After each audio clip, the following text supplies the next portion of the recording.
to another episode of Ethics Express, Conflicts of Interest Explained in 5 Minutes or Less. I'm your host, Phil Weitzman, and here joining me once again is Ethan Carrier. For today's topic, we'll be discussing gifts. So Ethan, let's get right into this topic. Let's say that someone from the private sector offers me, a city employee, a gift. How should I respond? Well, you've picked a tricky one for us today, Phil, and the quick answer to that question is if you aren't sure, you really ought to check with us before you accept anything. But let's step back for a minute. We should keep in mind that the government ethics law was created in order to protect the integrity of government operations. So if you feel uncomfortable about something that's been offered to you, you don't have to accept it, even if the gift rules would otherwise allow you to keep it. That said, there are a number of rules that govern when city employees are offered stuff. So let me just give you a scenario.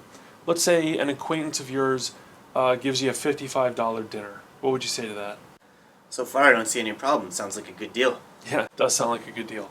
But what if that acquaintance of yours was a representative of a firm who was doing business with the city? That seems like a different situation and somehow less okay. Yeah, that would be less okay. That would be a gift, and the Conflicts of Interest law prohibits city employees from accepting valuable gifts from firms that do business with the city. No valuable gifts. Now, I thought I'd heard something about a $50 rule for New York City employees relating to gifts. Where does that come into this? Well, the board has defined valuable gift to be any gift that's worth a total of $50 or more, and that's an aggregate over the course of a year. So you can accept gifts worth less than $50 in total from the same firm in a given year. Let me give you another scenario.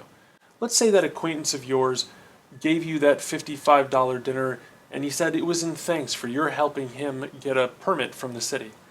So he's giving me this dinner now to show his appreciation for how I did my city job. That feels like he's giving me a tip.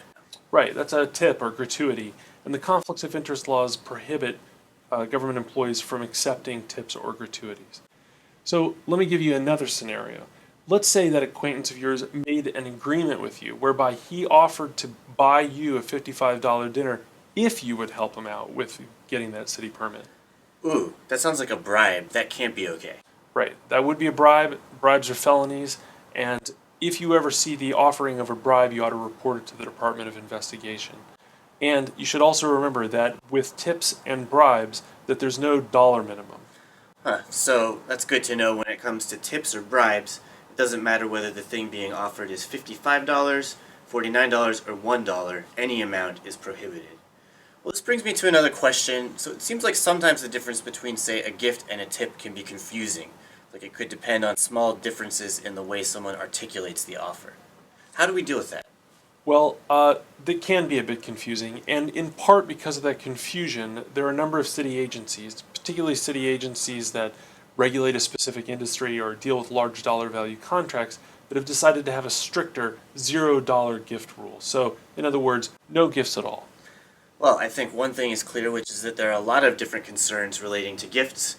I'm sure many of our viewers will have questions, and of course they'll remember that if they do have more questions about this or any other conflicts of interest related topic, they can reach out to the board for free confidential legal advice at 212-442-1400 or by visiting our website at nyc.gov/ethics. Alright, as we wrap this up, are there any final words you want to add on the topic of gifts? Well, I'd just say, we've talked about the gift restrictions. There are actually a number of exceptions to the gift rule. Makes sense that there would be exceptions, and that sounds like a great topic for next month's episode. Thanks again for joining us for another episode of Ethics Express, Conflicts of Interest Explained in 5 Minutes or Less. We'll see you next time.